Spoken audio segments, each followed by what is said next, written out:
ठीक. आपण शिवसेनेच्या रचनेच्या संदर्भात बोलू. तुम्ही थोड्या वेळापूर्वी असं म्हणालात की शिवसेनेचा प्राण आणि मालकी ही खरी शिवसैनिकांकडे आहे. आजच्या स्थितीला होती, आता तीही होती राहिली म्हटलं आहे ना म्हटलं साहेब असे बंद होते. अच्छा नाही मग त्या वेळी एकनाथ शिंदेसोबत 40 आमदार 13 खासदार जाण्याची वेळ काय आली तुम्हाला माहिती आहे का? हे गद्दार गद्दार खोके खोके यांचं चाललं होतं कंटिन्यू सातत्यानं.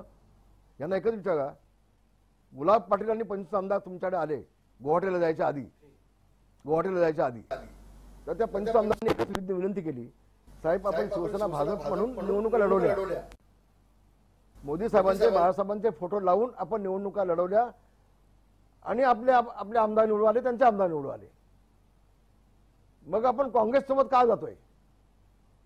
आपण साहेब भाजप सोबत जाऊया, युतीचा धर्म आपण पाळूया. हे गुलाब पाटलांनी सांगितलं 25 आमदारांसह. त्यांना काय सांगितलं उद्धव ठाकरेंनी? गेट आउट, चालते व्हा, उठा आणि चालते व्हा.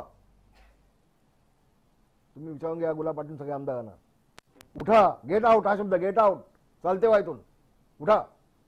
सगळे आमदार उठले आणि गुवाहाटीला गेले. मग आता खोक्यांचा आणि गद्दारीचा प्रश्न येतो कुठं?